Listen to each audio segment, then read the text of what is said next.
सजा मिली है मुझे तेरे प्यार में, मुझे तेरे प्यार में।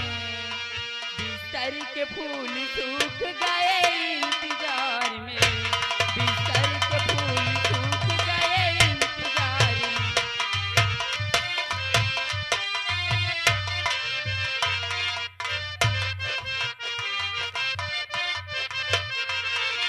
अब कितनी देर बाकी है सोलहो सिंगार में, अब कितनी देर बाकी है सोलहो सिंगार में।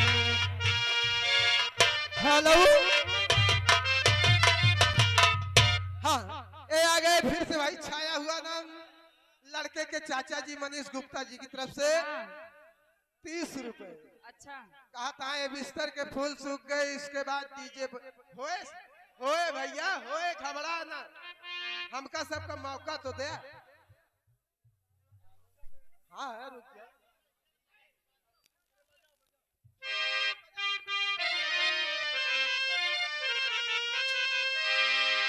ओ मेरा खती पढ़ के हैरत है सबको, ओ मेरा खती पढ़ के हैरत है सबको। प्यार में हमने क्या लिख दिया है, मेरा खती पढ़ के हैरत है सबको।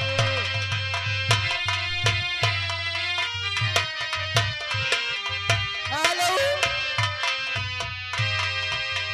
हाँ ये आ गए संदीप गुप्ता। संदीप गुप्ता जी की तरफ से 10 रुपए का पुरस्कार। लेकिन फरमाइश लगी है, अपने हाँ। माँ बाप का तू दिल न दुखा दे। हो जाएगा। हो जाए भैया।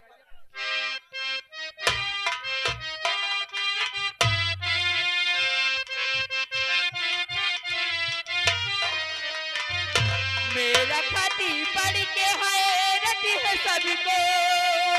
प्यार में हमने क्या लिख दिया है, प्यार में हमने क्या लिख दिया है।